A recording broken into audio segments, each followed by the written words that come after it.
Honored guests, we are welcoming you to the second day of the first annual conference of the Ministry of Finance, Economic Recovery and Growth Beyond COVID. For today's opening, we are inviting on the stage to welcome you the Mayor of the city of Skopje, the hometown of this conference, Mr. Petre Shilegov.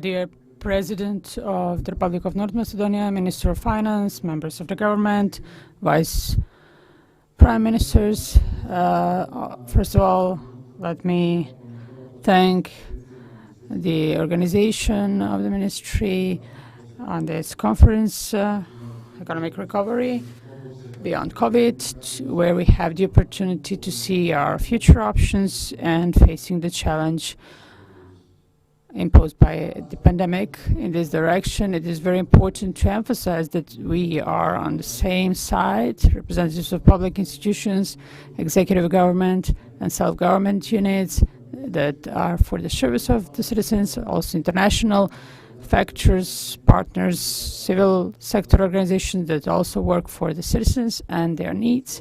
The objective of this conference is to promote synergy of ideas and creators of policies and all stakeholders in order to improve political dialogue of financial economic topic from the regional, international, and also local importance. The pandemic encountered by countries, the countries were not ready. The fact that we are facing a new and dangerous virus meant for all of us that there is no universal procedure to tackle health and economic consequences, and that we need to create policies together.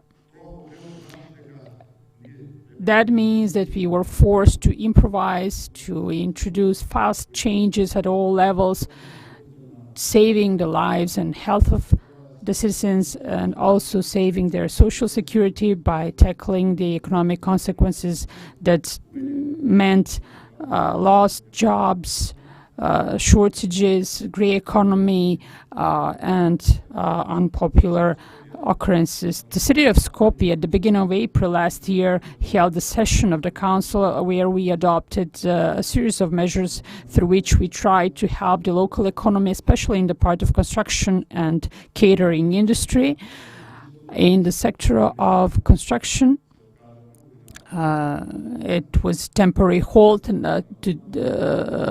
the entertainment park building. We had the initiative to build over 20 roads to help companies in the area of construction to survive the difficult period, and also we provided utility services paid by construction companies to the city to be able to pay that with 18 installments. In addition, additional subsidy for the catering industry, hospitality industry, for the lease from 15 to 5 denars for a square meter, the minimum prescribed by law for the overall 2020. We reduced the fees for registration of companies in 2020 also at the legal minimum. Where we had the chance, we also provided additional capacities on the public services, for the hospitality industry to be able to thrive. We also recommended schools to provide space and also exemption for the lease for the schools. Unfortunately, as local self-government units within the law, we have limited opportunities to introduce additional measures that would facilitate the economic consequences. We have winter ahead of us. The new wave of the virus also makes the situation critical, even though we have a good rate of vaccination. That's why we have to be a step ahead to find out new ways, modalities to overcome the period we have ahead of us. I will not go more into details. I will listen from the position where I'm standing. The city of Skopje remains a partner and a helpful hand. And I hope that what we undertook with the measures to facilitate the consequences of the pandemic through the measures undertaken by the government as a whole would facilitate the functioning of the business sector, which is the only sector that creates value in the economy. And I'm convinced that through the exchange of ideas within this conference, all of us together will contribute to the increasing of coherence and in planning of the budget of the country, the national budget and the local budgets. The recommendations for policies and the knowledge that would arise from the conference will be used as the input in formulation of policies for the next year and long term. Unfortunately, in time like this, we are all have something to lose as companies and all stakeholders. That's why all of us, we have to get involved to find out optimum solutions to facilitate the problems, because at the end of the day, we are all at the same side, the side of life. Thank you.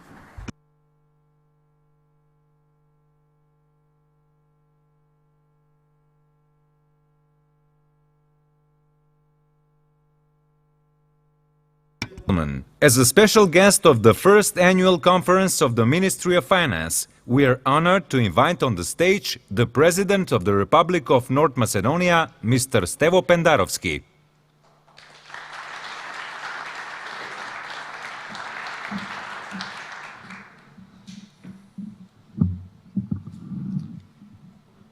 So good morning. Poštovani Dear participants, dear guests, dear friends, it's a great honor to address the first international conference titled Skopje Economic and Financial Forum, organized upon initiative of the Ministry of Finance. I wish for this first conference, which has the objective to strengthen the public dialogue for the important economic and financial topics in the country and the region, to become a traditional event. The title of the yesterday's and today's discussion, Economic Recovery and Growth Beyond COVID, is a topic that is popular in the whole world, and there are debates on it, and it's important that all discussions should be led based on realistic data in order for the creators of economic policies to propose solutions that would provide citizens to safely pass this period of crisis. Our lives and the overall economic activity for a year now have been suffering under the pandemic, the measures and the restrictions that are undertaken for the prevention of the pandemic. Unfortunately, at this point, we cannot provide an estimate for how long this condition will last and what would be the economic consequences in the end. Even the strongest economies marked great drops and losses in almost all industrial branches. All countries in the world facing the pandemic fought and are still fighting to keep and maintain the health of their citizens and also to neutralize the harmful economic consequences. The global economy is still fragile and the challenges are great. As opposed to last year, the general economic prognosis has improved, although the recovery according to the expectations is slow. Our economy is not the exception of the world tendencies. When adopting all the measures for protection of population, the primary goal was to minimize the losses of the economy and to help the most endangered sectors, of course, as far to the extent that it was possible in such conditions. In that context, companies fought the fight to continue their activity and also to keep their employees and to maintain the quality of the products and services that they offer.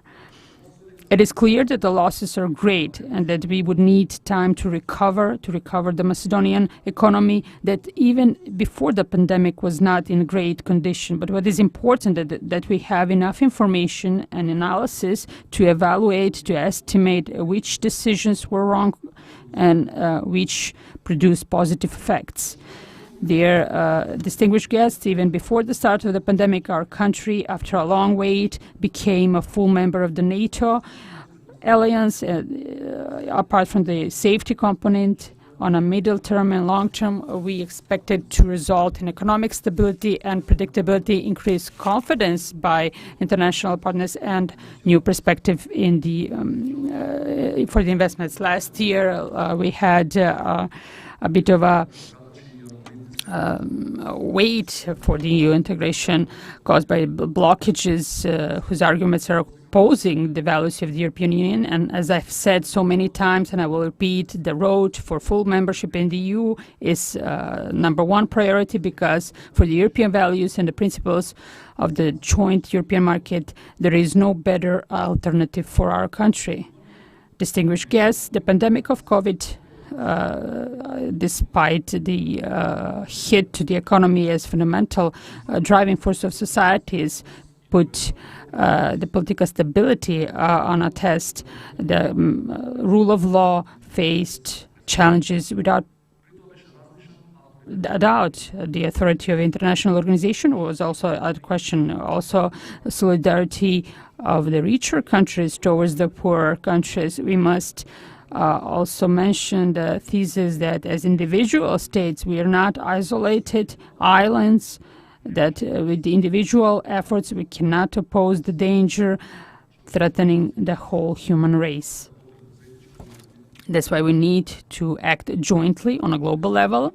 It is undoubtedly that immunization is the key factor to exit the crisis, and in this process we cannot allow slowing down the dynamics or unproportional distribution of vaccines. In a time of crisis, we need to turn to each other. Our joint objective is to build a safer world where priority would be the well-being, health, and the happiness of people, a world where education, culture, science, and social development will be more important than military power and control over people or the race for material goods. On this occasion, I would like to emphasize a very crucial segment when we talk about economy, which is very important for the Republic of North Macedonia, and I believe for the rest of the countries. Without solid and continuous investments in human capital, economic development cannot be sustainable. For that purpose, a condition is to give the support for young people that are educating themselves and create in this country. They are the future of our society, and the institutions should do everything in their power to support their ideas and their views. Adequate education is the fundamental factor for development of human capital. Society is obligated to develop the potential of young people and to invest in their ideas. I believe that in the post-COVID period, we'll have a set of political and economic measures that will promote production of new and fresh concepts in this area. Dan, I would like to wish you a fruitful second day of the conference, where I believe that there will be exchange of ideas, analysis, and recommendations. Thank you.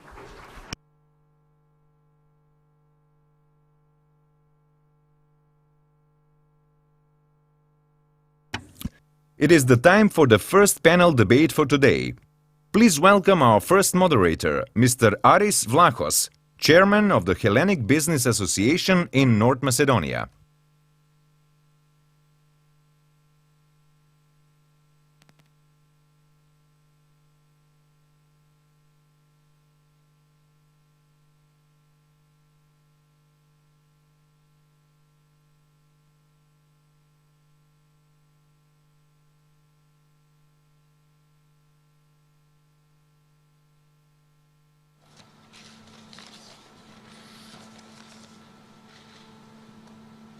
So, ladies and gentlemen, welcome, good morning, and welcome to this panel.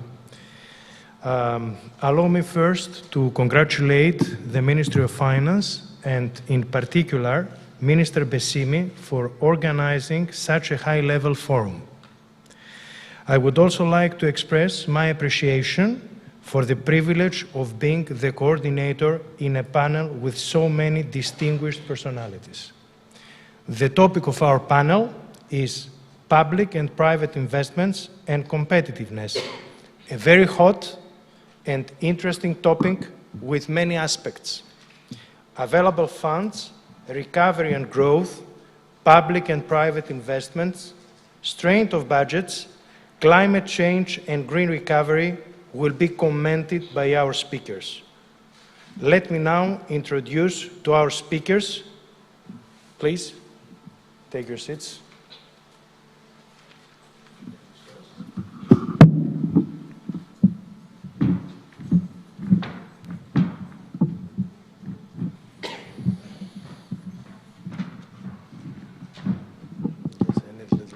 Correction. Thank you very much.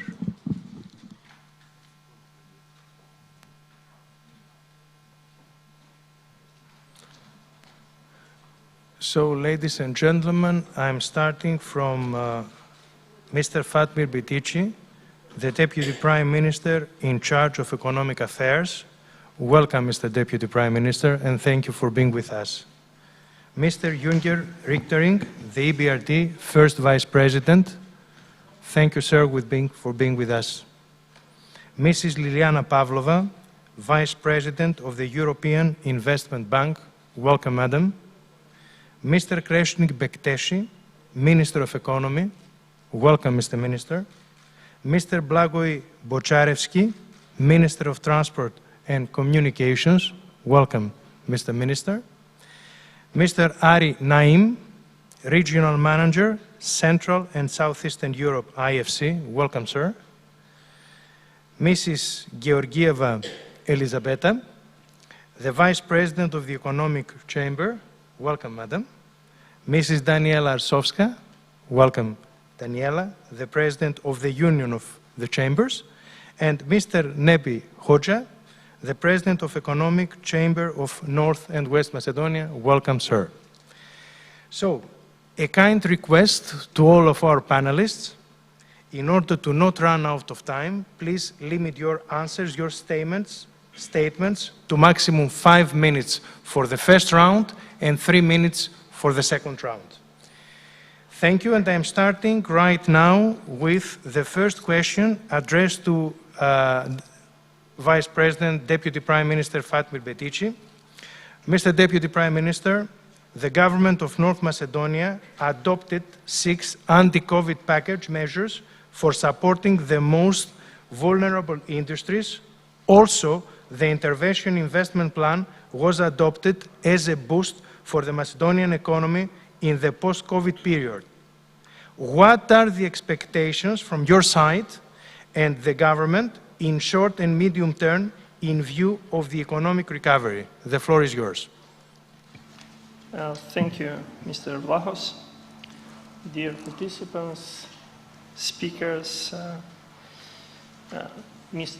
Minister of Finance, I think that this is one of the unique opportunities actually to talk about the past years and past year and the future.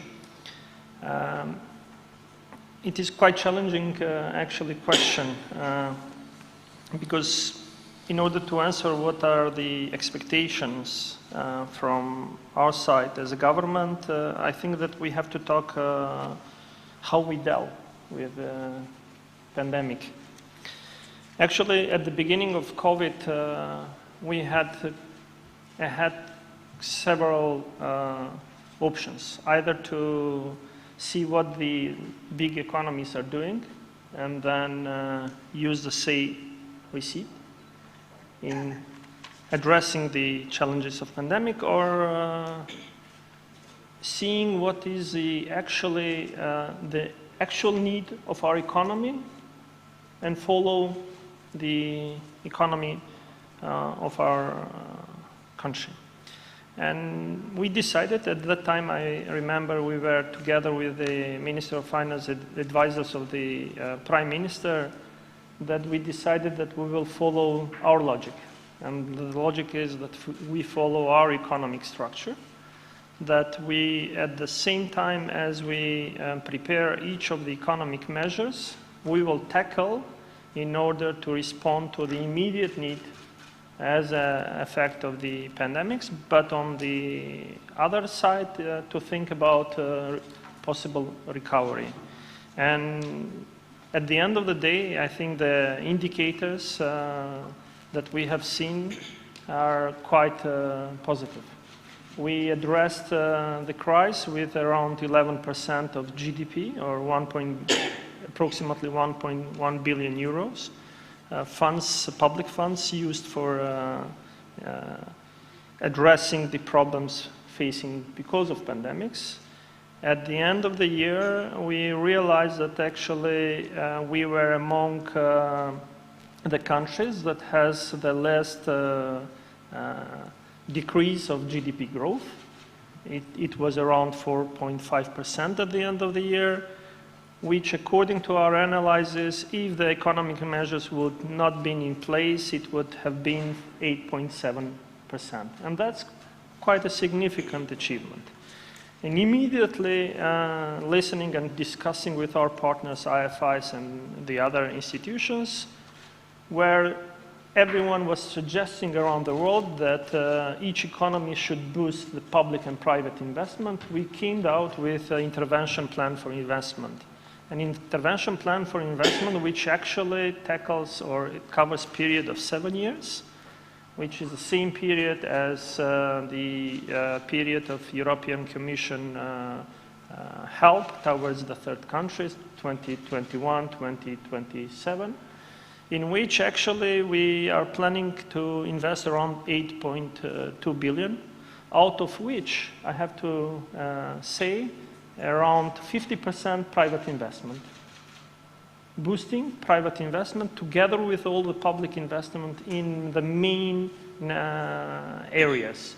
Public investment focused on 3 main areas, I would say, which probably will speak about competitiveness not only our local economy but regional economy.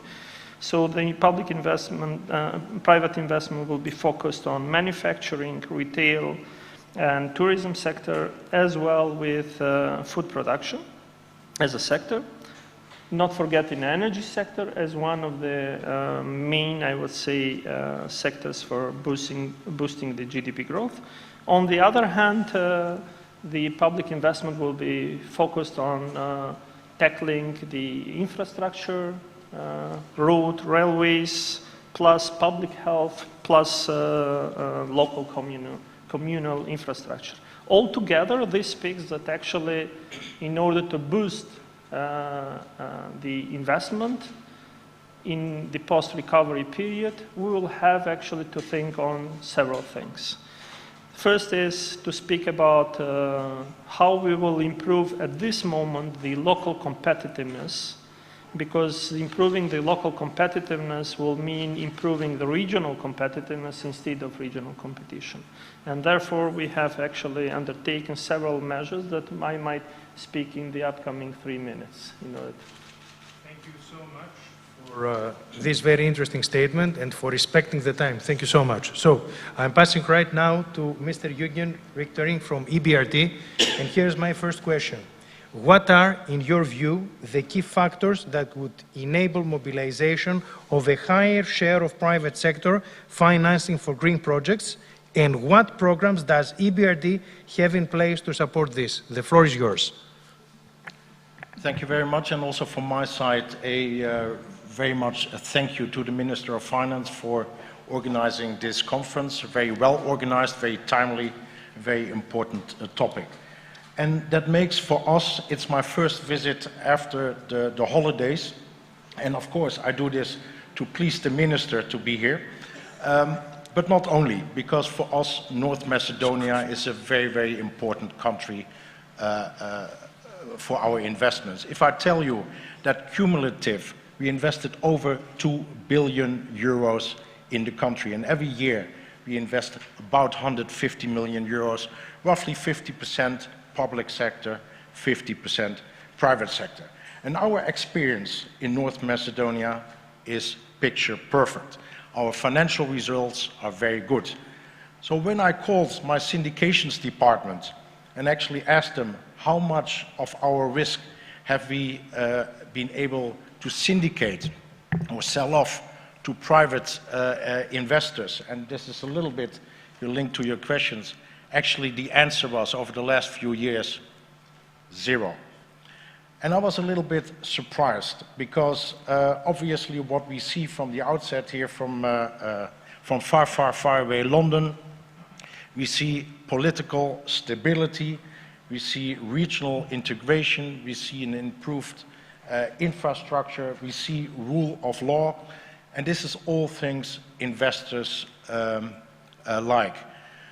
So that made me think a little bit, what's the real problem? And actually we are here with a larger delegation, including also two of my colleagues originally from America. And actually one of the colleagues from America just came from there, and when she told her family she was going to North Macedonia, the family said, "Oh, isn't there a war?" And I know this might seem very, very far-fetched to you, and this is far, far, far away America. But yesterday evening, we had a dinner with probably your most prominent wine maker with the whole team, Tikves. And they put it in a different way. When they actually go to their markets and say, well, this is wine from North Macedonia, they actually do have to explain where North Macedonia is. So the point I'm trying to make is, it's actually also about perception. And now I come back now to this conference. I think these kind of conferences, they are a unique way to actually make sure that this perception about North Macedonia is changing, and all the people here, we will spread the word as well. My last comment, and I will be really well within time, we also, of course, have to see the restrictions of North Macedonia. With a population of slightly over 2 million, it's a landlocked country. You cannot do it alone. So that's why we and also our friends from EIB and IFC, we're so much also supporting improving the infrastructure. That's why we are so much supportive of the government's plan for EU accession, because we do believe that all these things together will actually make sure that foreign investors will discover or rediscover North Macedonia. Thank you. Thank you very much for your answer. It is obvious that the role of EBRD is crucial in the situation that we are experiencing now. So I'm passing now to Mrs. Liliana Pavlova from the EIB, and here's my first question. Dear Mrs. Pavlova, from the perspective of the Bank of the European Union and the leading multilateral financial institutions in the region, how do you see the economic impact of COVID-19 in the region, especially on the private sector? The floor is yours. Good morning. Thank you very much, Mr. Vlachos, distinguished ladies and gentlemen, fellow colleagues, panelists. First of all, thank you very much, Minister. Dear Fatmir, it's really amazing that we have this opportunity, first of all, to relaunch our physical gatherings, meetings, and events like this. This is a very timely event and a topic of a great importance. And I believe it's also the right momentum to discuss how to support growth, competitiveness of the country and of the region, because the plans we are setting today should have the long-term sustainable impact on the economy and on the region. Speaking on the impact of the region, just a few words. I think last year and a half was very special and different for all of us. We had to change the way we live, the way we work, and the virus for which maybe many in Europe were hoping to stay and to remain out of Europe really very rapidly spread around the world. So all economies were impacted, and the most impacted were specifically, as you said, the SMEs, the private sector suffered the most. So as governments implemented restrictions, lockdowns, and the mobility in EU declined by 60%, the market collapsed by some 25%. The immediate global EU and national response, which introduced specific measures, really provided the opportunity, and the liquidity crunch was was avoided. As part of the global EU response, part of which was also the European Investment Bank, a special European Guarantee Fund was established in support and providing the necessary liquidity for the SMEs. Also, as part of Team Europe, we have committed ourselves to support the overall commitment of all of us, part of Team Europe, to support the region, to support our not only regional but global partners. So at the European Investment Bank, we committed ourselves to provide 1.7 billion euro with new and with accelerated investments to support the region. However, the support should not stop here, as this is, as I said, the right moment really to see and to plan. First of all, to analyze the lessons learned, and then, of course, to plan well our future investments. And I'm really grateful to the government, and especially to Minister of Finance, Mr. Bessimi, for this very creative, I should say, thinking on how to streamline the funding, because European Union funding, usually like IPA, in this case IPA 3 funds, are channeled, are used mainly as a streamlined grant financing in support of strategic transport and environmental projects, which are, of course, of great importance. However, we need, and I'm glad to see this, to start thinking out of the box, to become more innovative when we plan and we see how best to leverage the EU financing using the different instruments we have at our disposal.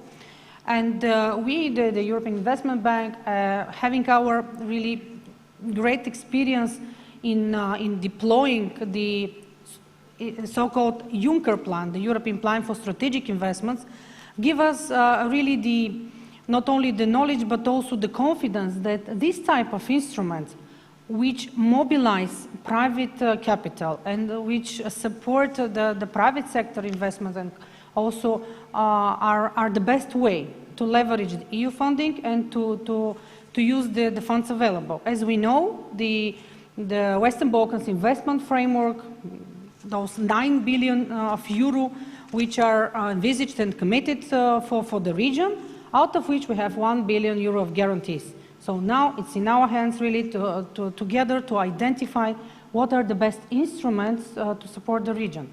We can, as a first step and idea, one of our proposals is, for example, to have two-dimension guarantee schemes. One, a non-granular guarantee in support of the private sector, specially targeted to digital transformation and digitalization, energy efficiency and renewables, and those really specific, addressing the specific needs of the private sector in this providing this opportunity to mobilize. And also through our European Investment Fund, which is part of the EIB group, our specialized financing arm in supporting with more riskier financing for the private sector and for SMEs to provide support for innovation, digitalization of the different companies with risk-sharing instruments, which is another opportunity. Of course, we are ready to provide our technical, financial and advisory support in setting up the right framework and also the right instruments and funds in order to be able to deploy successfully the funds available, because I should say the capital and the European Union funds, they are available. It's in our hands to decide how long-term in a sustainable manner to plan these investments. I would stop here, maybe to give opportunity for the second round of questions. Thank you very much, Liliana, for your positive view. And now we are passing to Minister Kreshnik Bekteshi. And here's my first question. Dear Minister, what are the plans in your ministry in the direction to encourage private investments in the renewable energy sector? Thank you. The floor is yours. Thank you, Aris. Honorable President of North Macedonia, Mr. Pendarovsky, colleague Bessimi, first of all, I would like to show my gratitude regarding the great organization of this event. Necessary event, especially in the times we are facing at the moment, but also the presence, the boost and the motivation with the presence of the President of North Macedonia, which, having in mind the competencies, is not directly involved in these measures, but always gives us a motivation within the government in order to work and recover as fast as possible, but also to meet the needs of the citizens and the business community overall, especially in a time of crisis, is of great significance for us. The Ministry of Economy, especially in the energy sector, has already come up with huge reforms which are fully harmonized in the aspect of the legislation with the EU acquis and directives, and we have used the time of pandemics as an opportunity, having in mind that it is said that sometimes the crisis can become an opportunity, especially for countries which are in the developing phase. Therefore, we have come up with several opportunities, not only for the public sector, but also we have directly involved the private sector in order to stimulate new investments, especially in photovoltaics, in wind parks, but also in cogeneration power plants. Therefore, we have already finished with the calls regarding the new investments which are ongoing at the moment, using the premium model, which a model is fully transformed from the feeding one which was previously in North Macedonia. At the moment ongoing is another call, so by the end of this year in North Macedonia we'll have the opportunity to have an installed capacity of more than 130 megawatts of photovoltaics, which before 3 years was quite scarce or limited, using the feeding tariff model of not more than 18 megawatts installed capacity, and having in mind that North Macedonia has a huge capacity in this sector, so we are using all our capacity in order to do so. Even though the gasification of the country in most of the developed countries is not seen as an environmental friendly investment, it's for us very important regarding the diversification and the security of supply of energy. So we already signed the agreement with our neighbor Greece, and we are now starting in order to build and construct the second interconnector, which beside the diversification of the supply would increase the competitiveness, but also would directly decrease also the prices which the companies, the industries, but also the households can have even better prices, and parallelly the industry to become more competitive, but North Macedonia to become a transit country also when it comes to the transport of natural gas, not only in the Western Balkans, but hopefully in the near future beyond that. So in the Ministry of Economy at the moment we have already adopted also the new law on energy efficiency.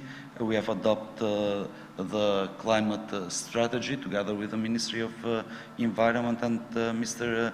Nureddini, where we have foreseen several measures regarding the quality of construction in North Macedonia, but also in order to decrease the consumption of electricity in North Macedonia. So by doing that, we think that we can achieve the goal in order to transform the energy sector by 2027 in our country, which is fully linked with the agenda of the government, but also with the agenda of the European Union, which is the green agenda regarding the increase of the quality of life, but also in order to save lives because of the pollution. Thank you. Thank you so much for taking time. Thanks for your detailed answer, Mr. Minister, and the great achievements, the information for the great achievements, latest achievements. And now I would like to ask Mr. Blagoj Bocharski, the Minister of Transport and Communication. Here's my first question. Could you tell us about the green lane concept promoted in the Western Balkan region? Thank you very much, Mr. Moderator. Dear guest, dear President, Minister of Finance, Deputy Prime Minister, I will speak in Macedonian language. In one sentence, I would like to give an overview, an introduction to the situation that we are facing today, that is the COVID crisis. The period that is behind us is a difficult time in the energy sector, in the transport sector, and all the remaining services, something that all the countries have faced. The governments and the countries were left with no other opportunity but to start working hard and increase the cooperation among all the sectors aimed at revitalization of the economy. And the transport sector was one of the most harshly affected sectors affected by the crisis. The green lane concept was promoted in the Western Balkans as a temporary and fast response to the COVID crisis for all cross-border activities among the countries with the aim of a fast flow of passengers and products and goods. This has proven to be one of the most successful examples of regional cooperation. The greatest benefit to preserve financial economic flows in the region. Not only did it provide to have economic benefits, but also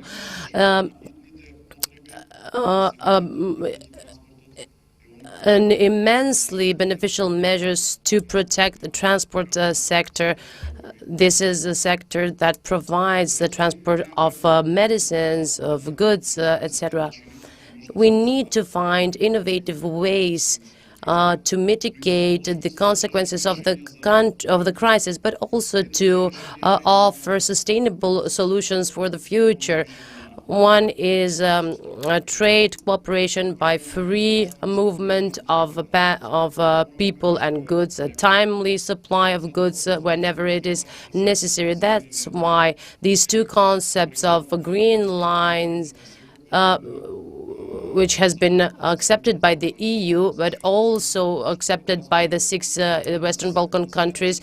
And this involves a set of joint measures to tackle the crisis. The pandemic situation is currently stable, but given the uncertainty brought about the COVID crisis, this is a still ongoing crisis that affects us all. So mutual cooperation among the countries, the economies, the companies needs to continue and at an increasing pace. We need to strengthen the green corridors in the entire region together with the EU. This is why the Republic of North Macedonia makes maximum efforts to connect with our neighbors, creating systems and measures and policies, and I believe that this yields significant results as a response to this crisis. Additional facilitation is provided by the one-stop shop borders with Tabanovce. This has been commended and welcomed by all our neighboring countries, and this is something that should be used and applied in the remaining border crossings. In the past period, as a government, we have contributed to facilitating the protocols and procedures, transporting protocols and procedures. There are exemptions for the domestic transporters, but also for foreign transiting transporters. And this has been a significant benefit, a way of cooperation, providing a strong contribution to the recovery from this COVID crisis. And now, my question from Aris to Ari. It's for us, Mr. Naim and the IFC. In infrastructure, IFC has been a strong promoter of PPPs globally and across our region. What benefits do you see for PPPs versus public investments for a country like North Macedonia in particular? The floor is yours. Thank you very much, Aris. Mr. President, Mr. Minister of Finance Bessimi, I mean, it's really an honor for me to be here. IFC is part of the World Bank Group, and we are one of the leading international financial institutions that focuses only on private sector development. And yesterday, I think in the finance panel, we heard it all. The country at the exit of this crisis needs to rebuild its fiscal space, and at the same time it needs to invest in the infrastructure that will create the sustainable growth of tomorrow. So typically, and in normal times, we believe that developing countries must invest 5% of their GDP in infrastructure every year. This is even much stronger now, the need for investment in infrastructure in the context of the need for more competitiveness and connectivity for North Macedonia, the need to embrace the green transition, the need to digitalize the economy, and also when we think of social infrastructure, the need to provide better healthcare, education services to its people. So for us as IFC and together with other partners, we strongly believe that the most impact we can have in North Macedonia is to help your government design, structure, implement a small number of strategic public-private partnerships in infrastructure that would help you attract private capital into infrastructure. But here I want to make a very important point. Much more than private capital, what we believe is important in a public-private partnership is that they offer the opportunity to attract know-how, experience from the best players around the world. I'd like to emphasize here that we are in a time of technological disruption, and we are deciding on investments that are going to commit us for the next 20, 30, 40 years. Road, airports, hospitals. And so no government today is able by itself to bring the innovation, the know-how, the experience that partners who have global leadership in those areas are able to bring.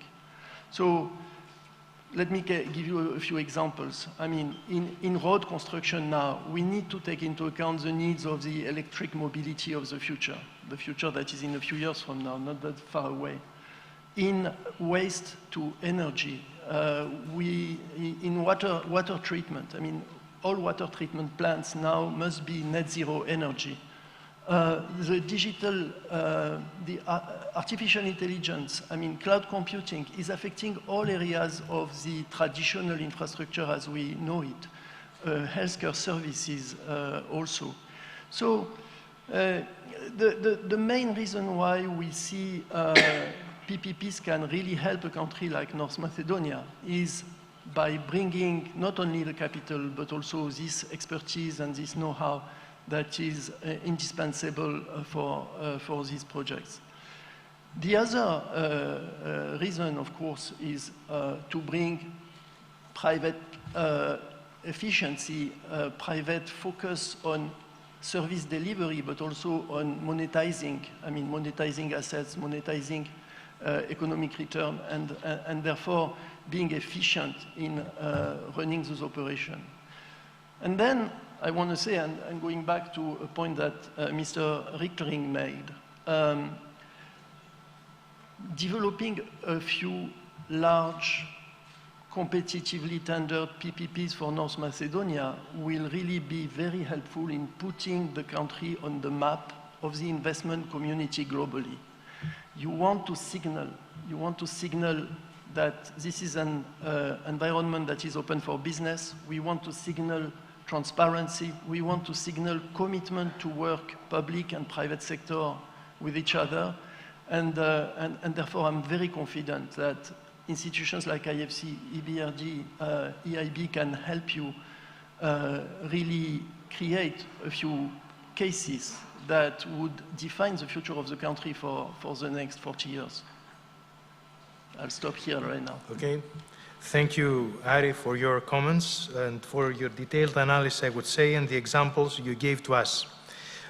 We will continue with Elisabetta Georgieva from the Chamber of Commerce, a representative of the business community, and here's my first question. How can the private sector be more involved in increasing investment? How do you think this can be achieved? And what conditions would be provided for that? The floor is yours. Thank you very much, Mr. Valhos, Mr. President, Mr. Minister of Finance, dear representatives from international domestic institutions. First, on my personal behalf as Vice President of the Economic Chamber of Macedonia and also on behalf of the Chamber, allow me to greet you and thank you for this opportunity to share our ideas, opinions and views on today's topic of this panel. Let me also congratulate the Ministry of Finance for the excellent organization of the first annual conference of this type. And concerning your question, the answer is yes. The private sector can be more involved in increasing investment and to achieve these opportunities. I will briefly underline a few facts that go in favor of that.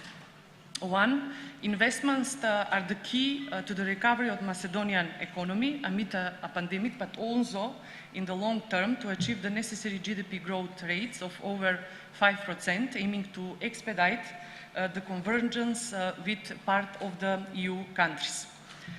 Two, we know that investments can come from two sources. One, public investments that are financed of the budget, and private investments. In our country, in brief, the size of the planned public investments in the past 2 decades matches the possibilities and the development level of the economy. Concerning the realized investments, where the realization rate gravitates around 80% of the projections, they are insufficient for a more serious economic development for the next period.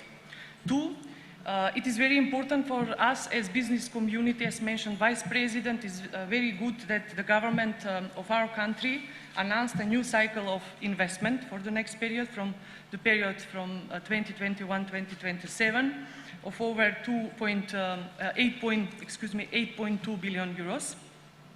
And in accordance with the Green Deal for the EU countries, our country too is joining the commitments to environmental protection, green economy projects, energy efficiency, digitalization, etc. And the Economic Chamber of North Macedonia will follow the implementation, and it will aspire to use all potential to include the private sector, business community in these projects.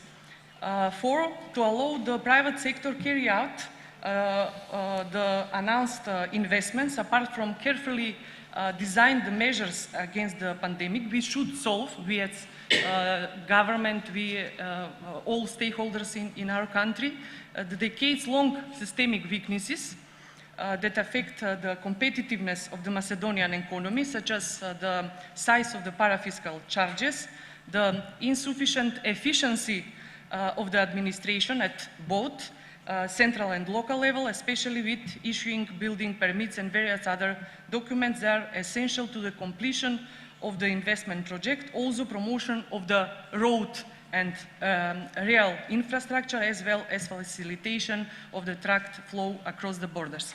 Part of these challenges, we as Chamber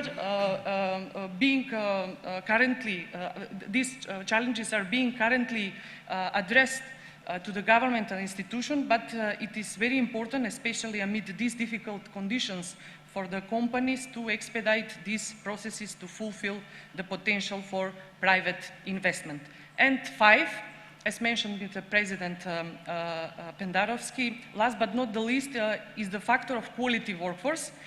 The latest joint activities of the government of North Macedonia and the Economic Chamber of Macedonia led to a drastic increase in the number of companies that take part in the dual education, to 211 companies, which is a step in the right direction.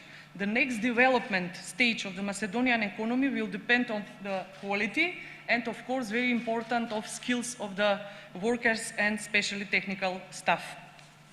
And it would be necessary for the next period to undertake continuous activities in the, for increasing the investment and competitiveness of, first of all, domestic companies, and some of those activities shortly are for the tax system to provide low taxes through the tax policy revision through the prism of its protective and development function, full functionality and support from the administration and systemic reduction of the bureaucratic procedures, and of course timely fulfillment of the obligation to the companies on the part of the state, municipalities and the public enterprises.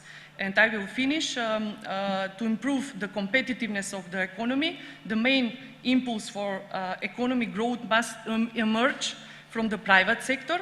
Why from the private sector? Because only the private sector can create economic well-being and new jobs in the long term. Must be supported business community by the institutions according to the objective market criteria, and it is very important to have efficient action of justice. Thank you very much. Thank you very much for your complete answer. It is obvious that you fully understand the problems of the private sector. And I will pass now to our next speaker, panelist, Mrs. Daniela Arsovska. Here's my question. What are the opportunities for the private sector to adapt to the European Green Deal? The floor is yours.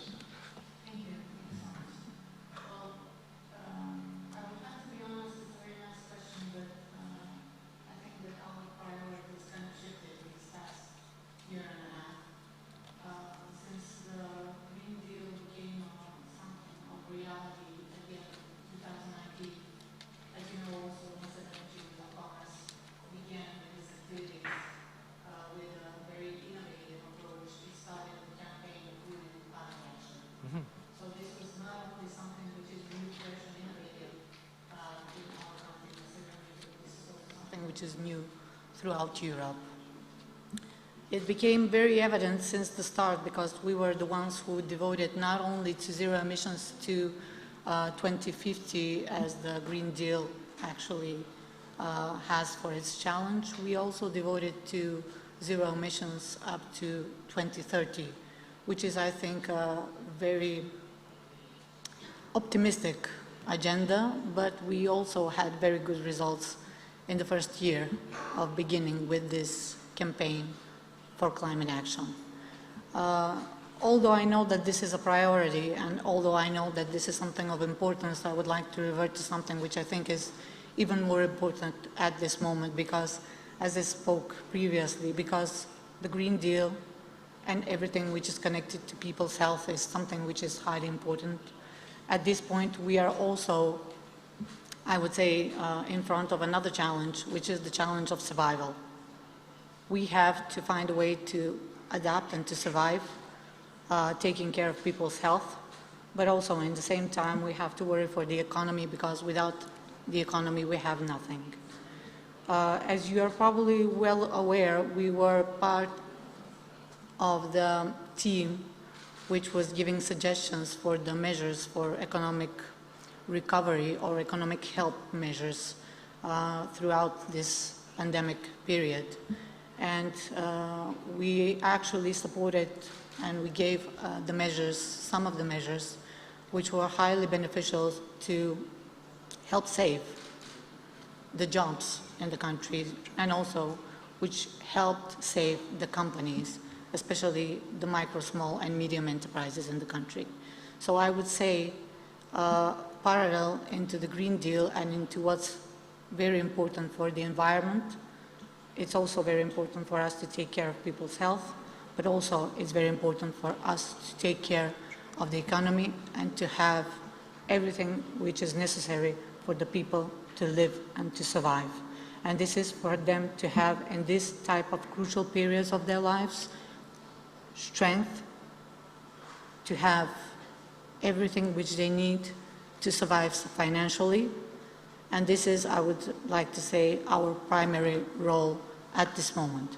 As Macedonian Chambers of Commerce, we will continue to support these measures, and I would really, really hope that I will see in the following period that the government will also initiate new set of measures which will help the economy, which will help the SMEs, and which will help the citizens of our country, because at the end of the day, without being able to survive, we won't be able to live.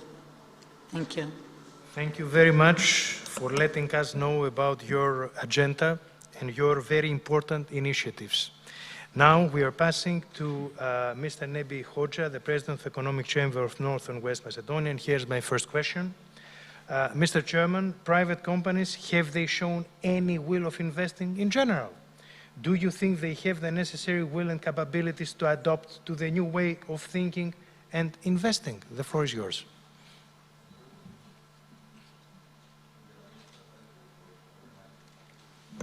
Nice conference.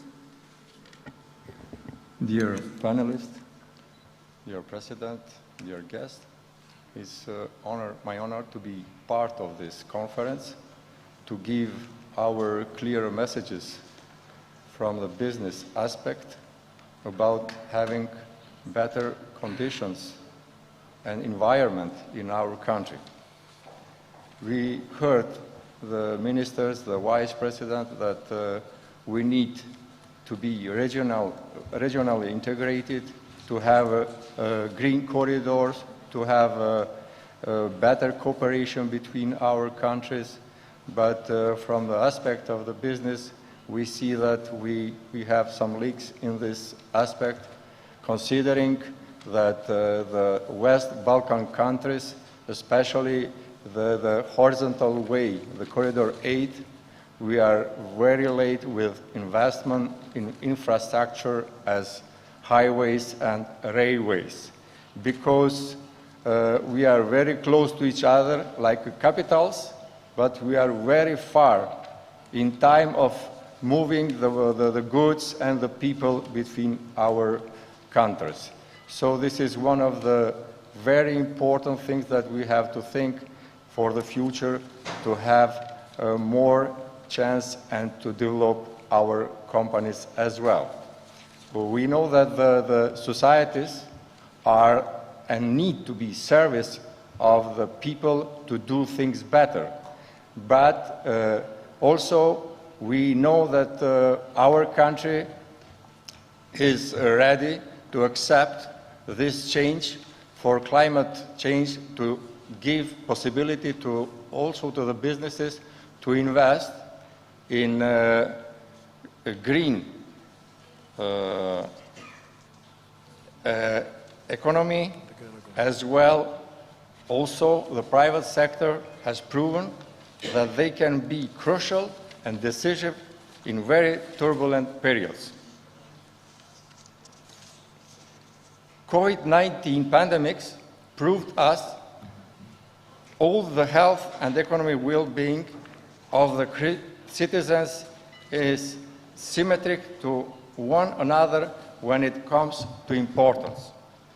Therefore, the private sector should be and will be included in the process of economic recovery in the post-COVID period, but also will be included with investments that are in accordance with standards of climate adaptation. North Macedonia as a country, as it is, will not much an experience on that direction, will have to handle this institutionally, and institutions should play a major role when it comes to giving assistance and guidance to the private companies and investors, helping them on acquiring funds which are specific to the purpose and giving them various administrative facilities. Our businesses have proven to have courage to take the steering wheel on crucial moments of our country by investing at what all thought not the appropriate time, by proving that professionalism and knowledge they have is enough to face an obstacle regardless of what nature what is. So the cooperation between private sector and the public is necessary, and in that demand we have almost 2 years the private-public dialogue between 4 chambers and the government to have better cooperation and to solve all these needs from the private aspect of thinking. Thank you. Thank you very much for your comments and your optimistic view. Your Excellency, the President of the Republic of North Macedonia, ladies and gentlemen, we have to pass now to the second round, and I will start with my first question with Deputy Prime Minister Fatmir Betici. What measures were taken to make the Macedonian economy more resilient, and how do you plan to tackle the pressure for increasing the public debt to maintain overall budget liquidity? Okay, thank you for the question. Actually, it's a quite broad one, but I will try to link it with my first response on the first question. First, all the economic measures which the government has undertaken in the COVID period, as I said, were linked with the recovery period. Knowing how fragile the Macedonian economy is. But we have to admit that there are overall challenges, and the first overall challenge that was that the supply chain or the value chain for vital industries was at risk. And normally there are 2 things out of it. Either you prepare your local economy to be more competitive, or you prepare the regional economy to be more competitive. And we as a government actually said we will do both, but we will try to support the local economy to be ready, to be more competitive in order to accept the challenge of the regional competitiveness. Because we do see that the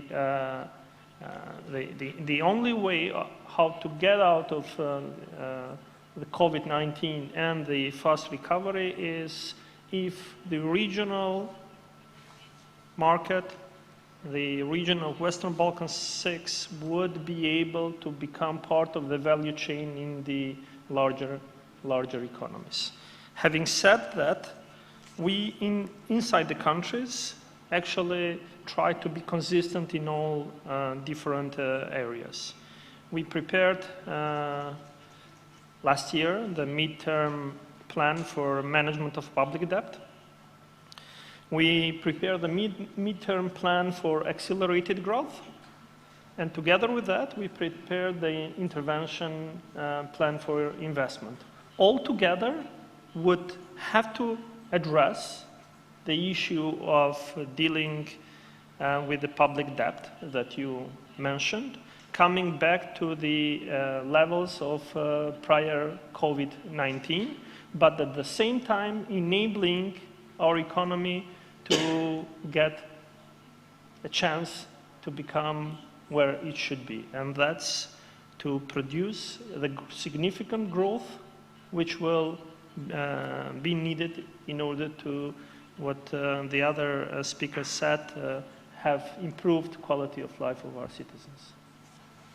Thank you very much, Mr. Deputy Prime Minister, for being so precise. And now it's my second question to EBRD and Mr. Jürgen Richtering.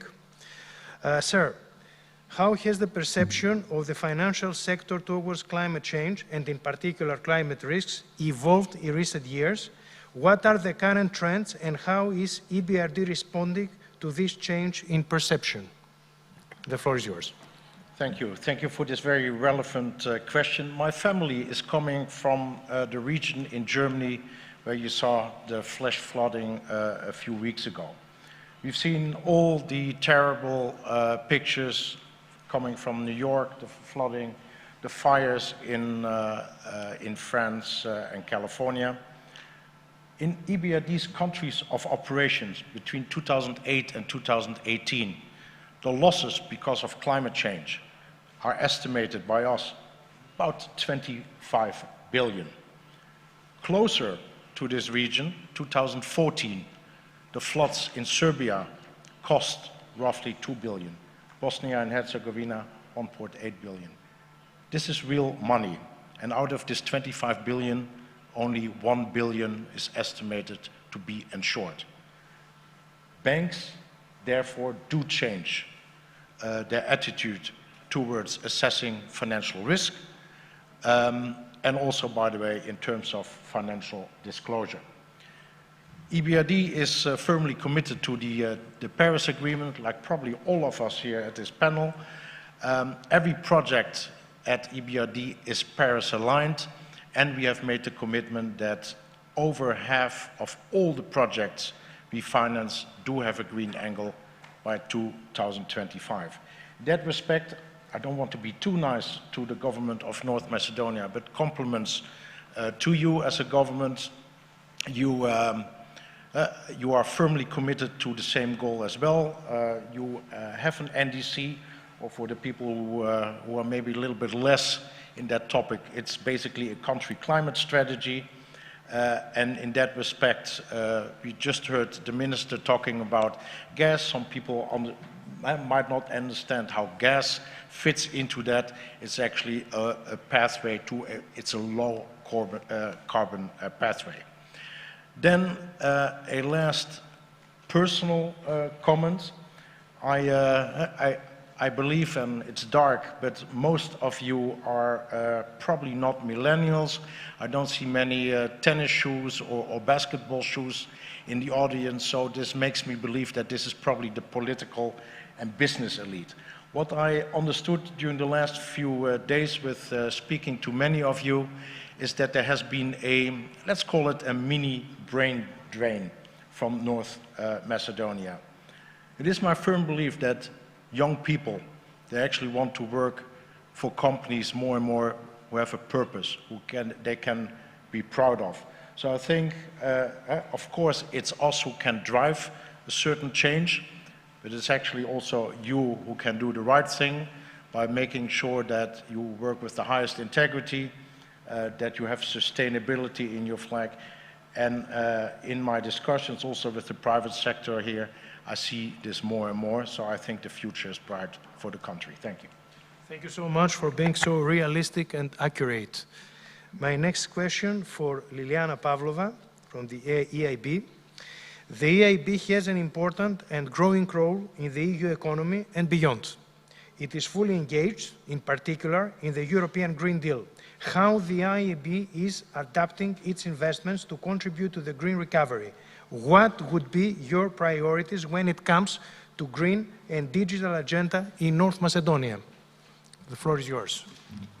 Thank you very much. First of all, of course, I would like once again to really reconfirm our strong commitment in supporting North Macedonia's economic development, infrastructure development, and really supporting the private sector and in providing growth and competitiveness. And here I would like to say that we do have quite a strong pipeline of projects which we are supporting, both the private sector but also the public sector with the different infrastructure projects we have.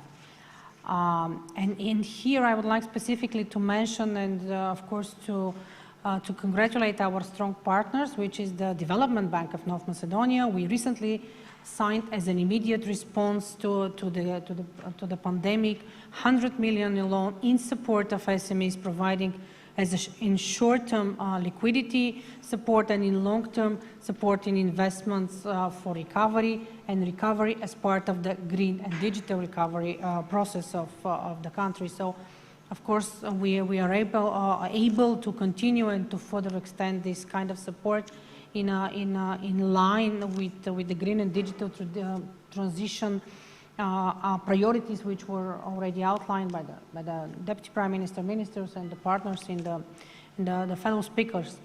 But speaking on really adaptation and green and digital transition, as Jürgen already mentioned, we, all the international financial institutions like EIB, being the EU Climate Bank, are also adopting our financing, our operations. We recently adopted a climate bank roadmap where we clearly outline our top priority by the end of the decade to mobilize €1 trillion of additional financing for climate adaptation, mitigation, and environmental sustainability investments, supporting the EU member states and the region. To allocate more than 50% of our lending to this kind of projects, and of course all our investments are Paris aligned.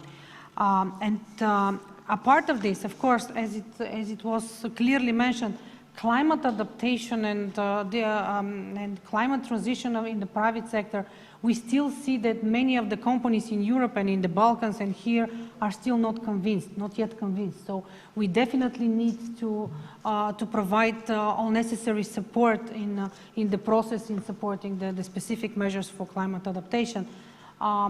As well as with the digitalization, while we see that for digitalization, even the pandemic was kind of the way to switch, to rethink that digitalization is already the reality, is not anymore something to think about.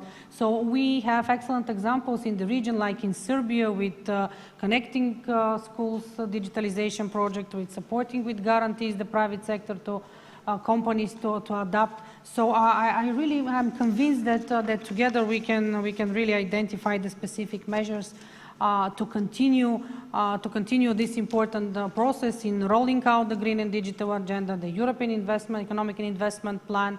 We have, as I mentioned, the rail project, the Railway Corridor 8, which hopefully we will be soon, despite the delay, to unlock the financing and to launch the implementation of the project. We are happy to be lead financier for the project. We supported the gas interconnector, which the minister mentioned.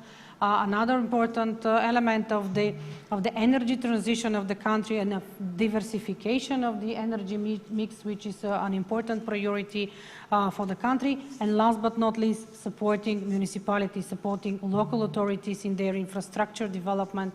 As a follow-up, as a continuation of our support, we are now working on providing all 80 municipalities with support for waste supply and wastewater treatment facilities in order also to support this plan for climate adaptation.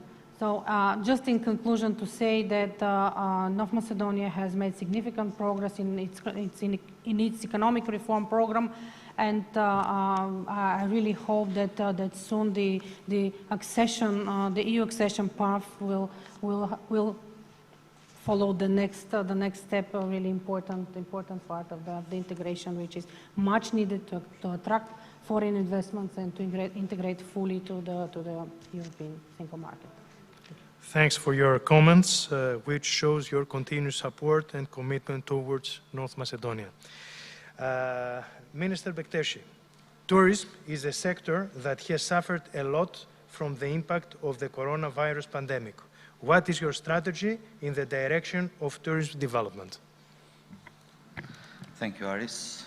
As you already mentioned, as a sector, it has suffered a lot, not only in North Macedonia, but globally.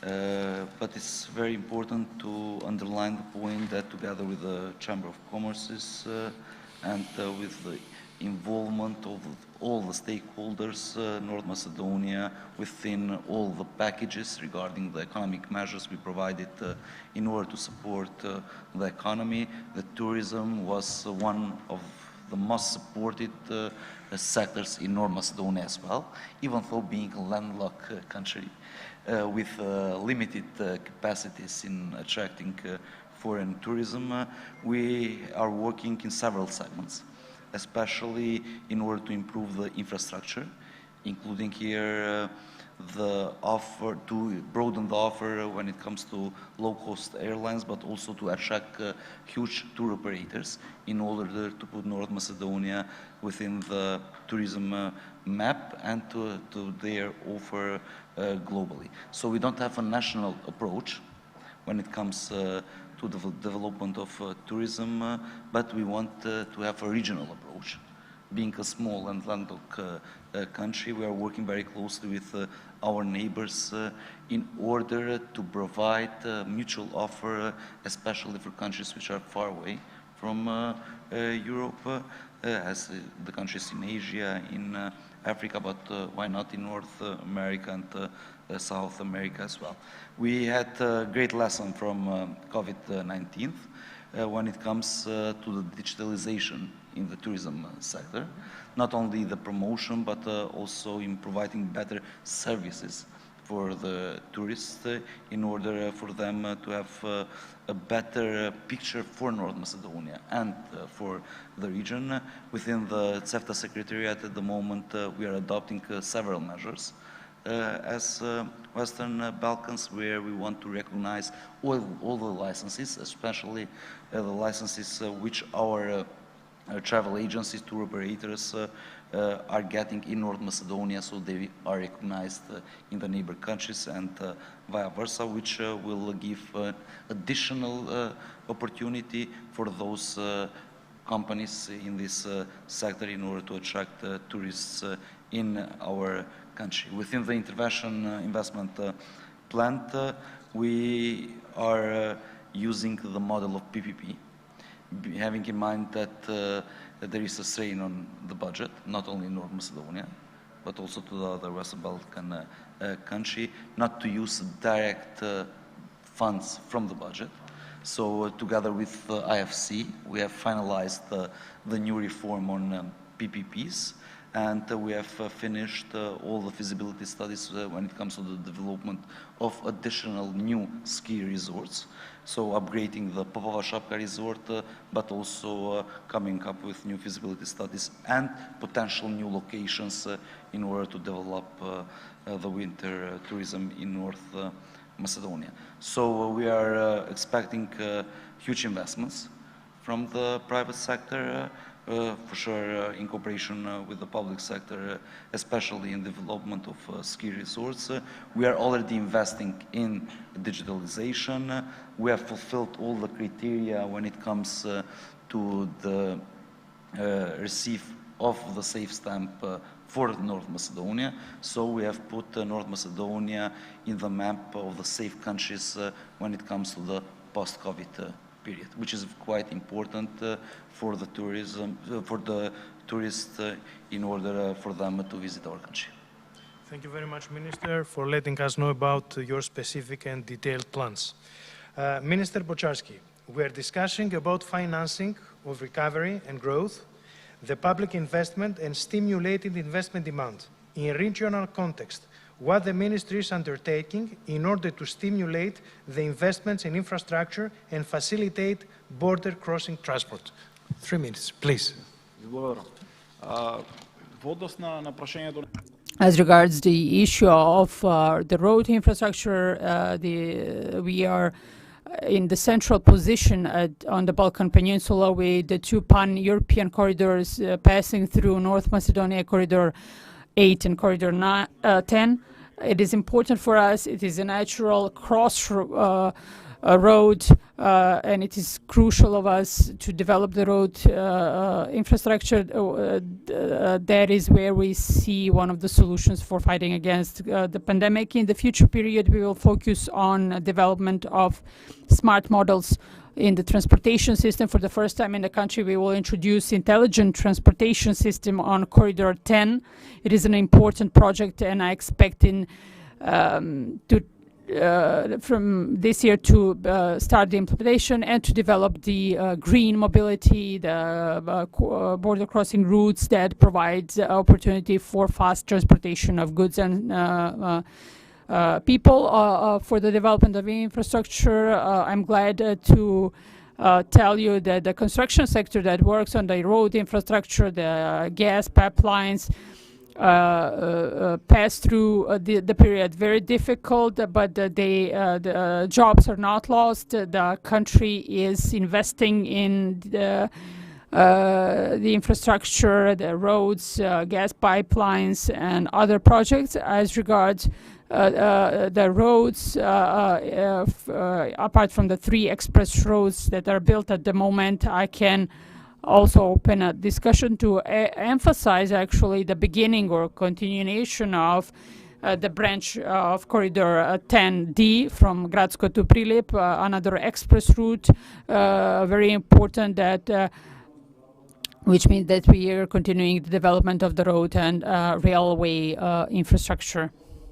Also to point out that we are also working on Corridor 8, the east branch, Corridor 8 in the west branch of it, on the territory of the whole country. In the recent years we have invested, we have rehabilitated, revived 1,000 kilometers of roads, which is crucial for overcoming the crisis. Because I don't have more time, just one more aspect, the aspect of transportation of goods in the second quarter of this year compared to the second quarter in 2020. We have growth of 23% in transportation.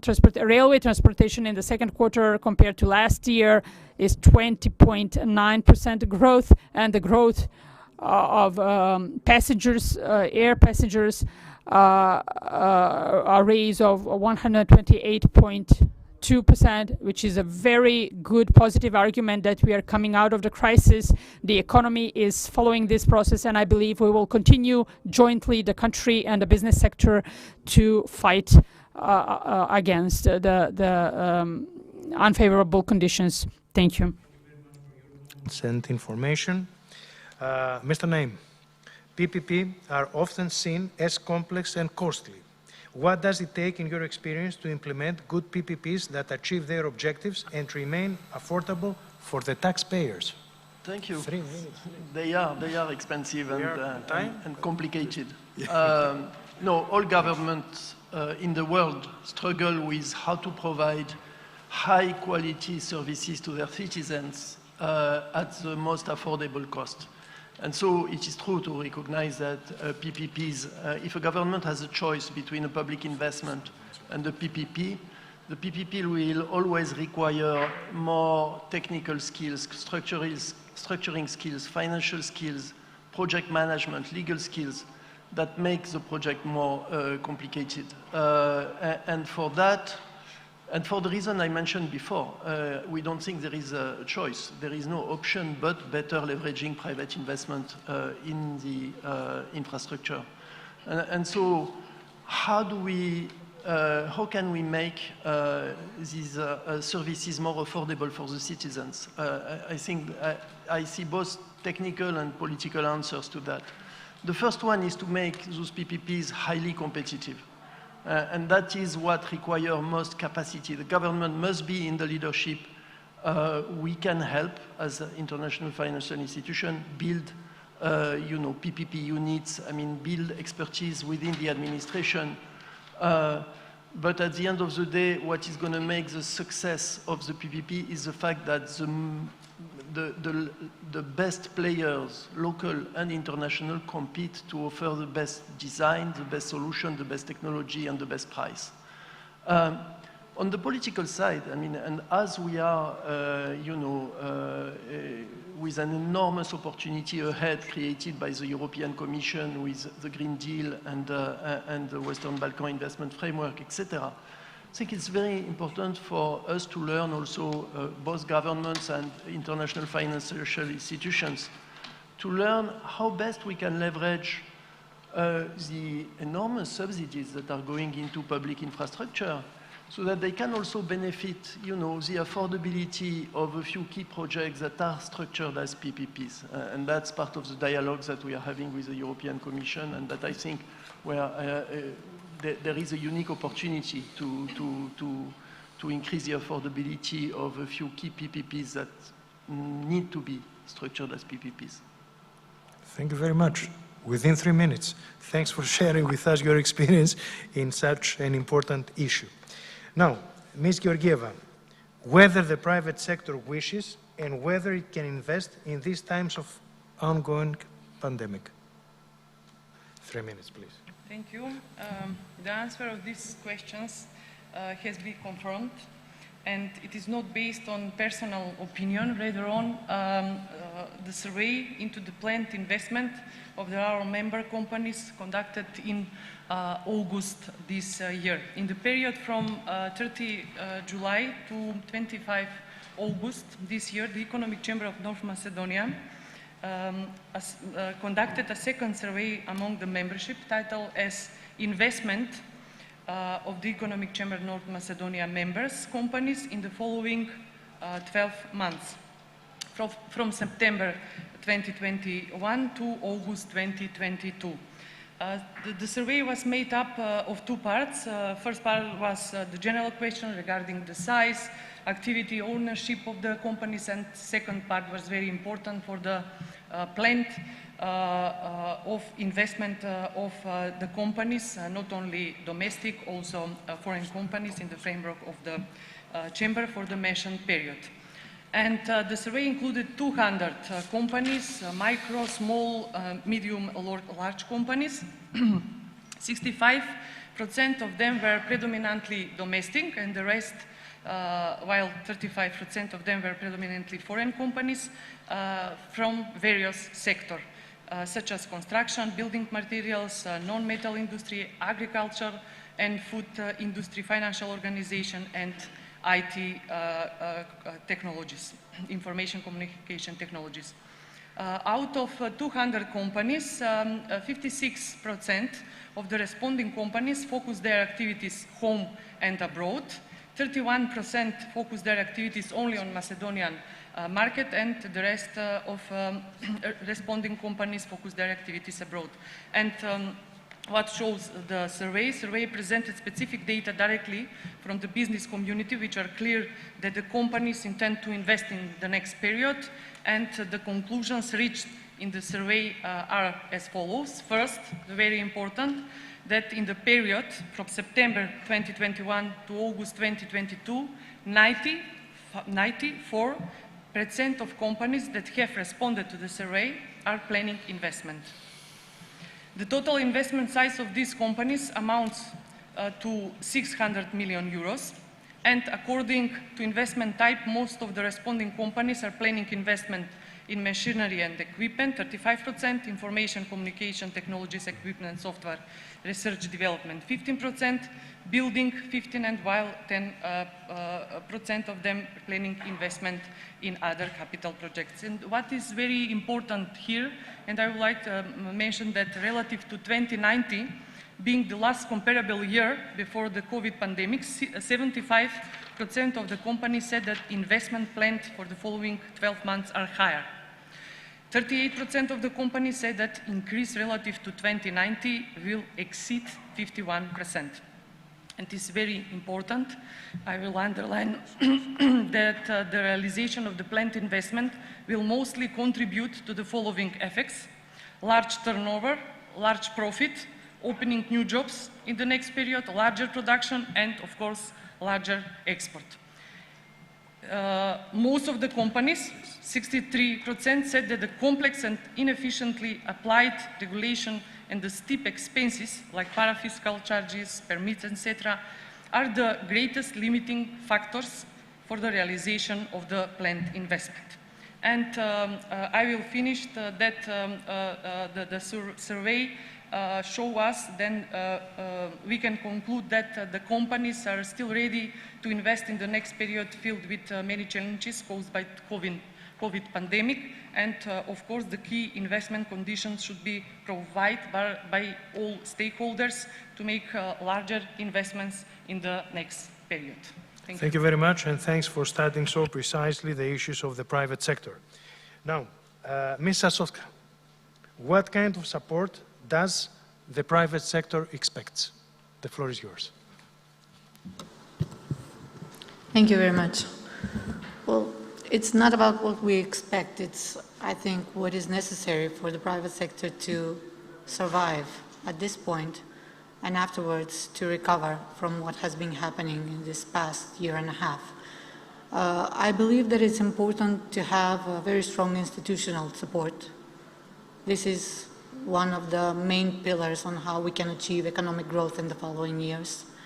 And I would say that as the Macedonian Chambers of Commerce, we have appealed and we have sent also some of the requests to the governments, and a great deal has been also implemented into the economic measures for the private sector. It's very important in the following period to have financial but also non-financial measures. For the financial measures, we had some of them up to the period when it was the third wave of the COVID pandemic, but now, as you can see, this is persistent, and we need to have something additionally so that everyone who has invested in themselves but also in their businesses can survive this period. The second thing would be the non-financial measures, which are highly important, and that's giving to the people something which they expect and what they need in order for them to be able to survive on their own. What they expect is tackling the corruption. This is one of the main issues. These challenges need to be resolved, and they need to be resolved systematically in the following period. The rule of law, implementing the rule of law in the country.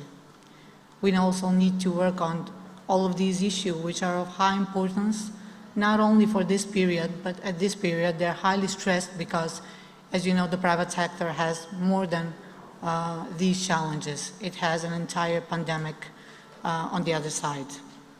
So what we can do is help them, give them a good environment to conduct businesses and to keep the jobs, to help them by tackling the corruption, to help them by implementing the rule of law in the country, to help them by giving them a good environment for them to be able to recover, to help them by tackling the grey economy, the shadow economy, something which has been continuously rising in the country and which has been detected by us as one of the biggest challenges, as biggest problems, not only to the period up to now, but something which is going to be crucial in the following period as well. So this is, I think, one of the things, the financial measures, and the second one would be the non-financial measures on how to help the private sector to adapt, to survive, and then to recover. Thank you. Thank you very much for your views and your specific proposals. Now, the last questions to Mr. Hoxha. How can the society rely on private companies when it comes to investment, and especially now that all economies are dealing with the wounds suffered from the pandemic crisis? The floor is yours. Yes, thank you. Please, 3 minutes. I think we are on time. As the last speaker, the crisis had a large impact on the companies and the economy in general, especially in first month when the pandemic was attacking the people, and it was reflected in the country's economy.